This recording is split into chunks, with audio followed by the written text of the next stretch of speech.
Welcome to secret of சமையல். இன்னைக்கு நம்ம பார்க்க போகிறது ஒரு சூப்பரான முருங்கைக்கீரை சூப். ரொம்ப ஹெல்த்தியான சூப் இது. உங்கள் எல்லாத்துக்குமே தெரிஞ்சிருக்கும், முருங்கைக்கீரை ரொம்ப ரொம்ப நல்லது ஹெல்த்துக்கு. வந்து ஆண்களுக்கு ரொம்பவே நல்லது, கர்ப்பிணி பெண்களுக்கு ரொம்பவே நல்லது. நிறைய ஜிங்க் இருக்குது, அயன் இருக்குது, கால்சியம் இருக்குது முருங்கைக்கீரையில்.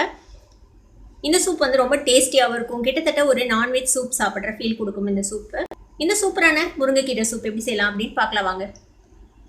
ஒரு ப்ரெஷர் குக்கர் அடுப்பில் வச்சுருக்கேன். இதில் வந்துட்டு ஒரு டேபிள் ஸ்பூன் அளவுக்கு பட்டர் சேர்த்திக்கலாம். வெண்ணெய், உங்களுக்கு வெண்ணெய் வேணாம் அப்படின்னு நினச்சிங்கன்னா நீங்கள் எண்ணெய் சேர்த்திக்கலாம். ஆனால் பட்டரில் செஞ்சிங்கன்னா ரொம்பவே நல்லாயிருக்கும். இந்த சூப் குடிக்கிறதுக்கு நல்ல ஒரு ஃப்ளேவர்ஃபுல்லாக இருக்கும். பட்டருக்கு பதிலாக கீ கூட நீங்கள் போடலாம், நெய். உங்களுக்கு எது பிரியமோ அதை போட்டுக்கோங்க, ஒன்றும் பிரச்சனை இல்லை. வந்து வெண்ணெய் வந்துட்டு மெல்ட் ஆகட்டும். இப்போ நான் கொஞ்சமாக இஞ்சியும் பூண்டும் இந்த மாதிரி தட்டி வச்சுருக்கேன். ஒரு 4 பல் பூண்டு, ஒரு சின்ன துண்டு இஞ்சி, ரெண்டையும் இந்த மாதிரி தட்டி வச்சுருக்கேன். ஒரு 1/4 வாசி வெங்காயம் இந்த மாதிரி பொடியாக நறுக்கி வச்சுருக்கேன். ஒரு பாதி தக்காளி, அதையும் இந்த மாதிரி பொடியாக நறுக்கி வச்சுருக்கேன். ஒரு பெரிய தக்காளியில் பாதி தக்காளி, மீடியம் சைஸ் தக்காளியாக இருந்தால் ஒரு தக்காளி போடுங்க. இப்போ பட்டர் நல்லா மெல்ட் ஆயிடுச்சு. இப்போ இதில் நம்ம இந்த இஞ்சி பூண்டு போட்டுடலாம்.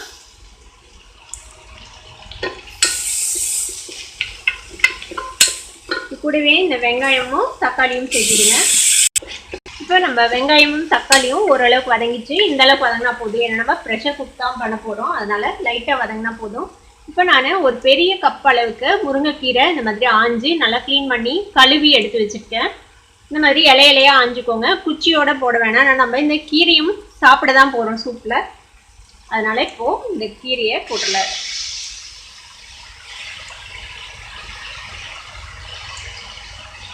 கீரையை நல்லா க்ளீன் பண்ணிக்கணும். அதை வந்து அந்த மஞ்சள் கலரில் இலையெல்லாம் இருந்ததுன்னா, பழுத்த இலை இருந்ததுன்னா அதெல்லாம் நீக்கிடுங்க. நல்ல டெண்டரான லீஃப் மட்டும் போடுங்க. இளம் தளிராக இருக்கிறது மட்டும் யூஸ் பண்ணுங்கள், அப்போ தான் நல்லது சூப்புக்கு. ரொம்ப முத்தின கீரை போட்டிங்கன்னா சூப்பில் எடுத்து சாப்பிடும்போது நல்லா இருக்காது.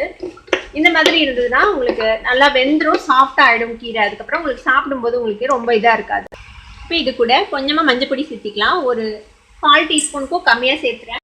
உங்களுக்கு பச்சை மிளகாயோட ஃப்ளேவர் பிடிக்கும்னா இது கூட ஒரு பச்சை மிளகாய் கூட ஆட் பண்ணலாம்.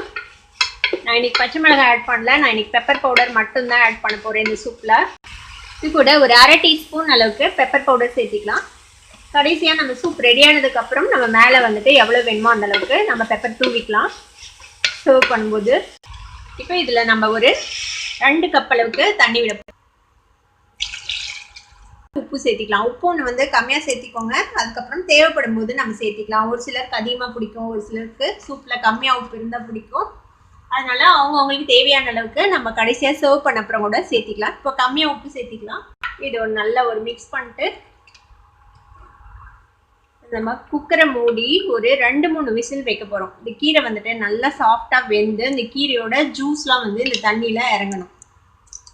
இந்த சூப்பை வந்து நீங்கள் இந்த கீரையோடையும் குடிக்கலாம், இல்லை ஒரு சிலருக்கு அதில் கீரை அந்த மாதிரி இதெல்லாம் இருந்தால் பிடிக்காது அப்படின்னா நீங்கள் ட்ரெயின் பண்ணியும் குடிக்கலாம். அதனால இது வந்துட்டு நம்ம நல்லா வேக வச்சிட்டோம்னா அந்த கீரையில் இருக்கிற எக்ஸ்ட்ராக்ட் எல்லாம் அந்த தண்ணியில் இறங்கி நமக்கு சூப்லேயே அது எல்லாமே கிடைச்சிடும்.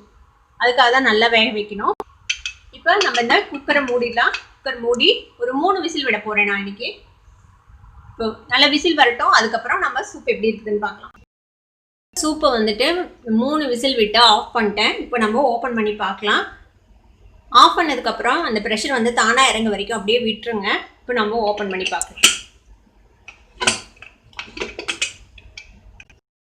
கீரை வந்துட்டு நல்லா வெந்துருச்சு. நம்ம முருங்கைக்கீரையோட எல்லா சாரமும் இந்த தண்ணியில் வந்துட்டு இறங்கியிருக்கும். இப்போ நீங்கள் இதை ட்ரெயின் பண்ணி கூட குடிக்கலாம், ஒன்றும் தப்பில்லை. ஆனால் அப்படியே குடிச்சிங்கன்னா இன்னுமே ரொம்பவே நல்லது. நான் கீரையோட ஃபைபரும் சேர்ந்து நமக்கு கிடைக்கும். அது வந்துட்டு நம்மளோட டைஜஷனுக்கு வந்துட்டு ரொம்பவே நல்லது. ஆனால் இந்த கீரையை வந்துட்டு நைட் டைமில் குடிக்காதீங்க. முடிஞ்ச அளவுக்கு மத்தியான நேரம் இல்லைன்னா ஈவினிங் நேரமாக குடிச்சிடுங்க. ஏன்னா நைட் டைமில் குடித்தா வந்துட்டு கீரை ஜீரணமாகறதுக்கு கஷ்டம். அதனால் இப்போது இதில் வந்துட்டு நான் கொஞ்சமாக எலுமிச்சம்பழம் சாறு பிழிஞ்சு விட போகிறேன். ஜஸ்ட் ஒரு 2-3 ட்ராப்ஸ் விட்டிங்கன்னா போதும். இது வந்து ஆப்ஷனல். உங்களுக்கு இந்த புளிப்பு டென்ட் பிடிக்கும்னா நீங்கள் இது விடுங்க, இல்லைன்னா வேணாம். இப்போது நம்மளோட முருங்கைக்கீரை சூப் சூப்பராக ரெடி ஆயிடுச்சு. இப்போ நம்ம ரெடி பண்ண சூப்பை வந்துட்டு நம்ம சூப் பவுலுக்கு மாற்றிடலாம்.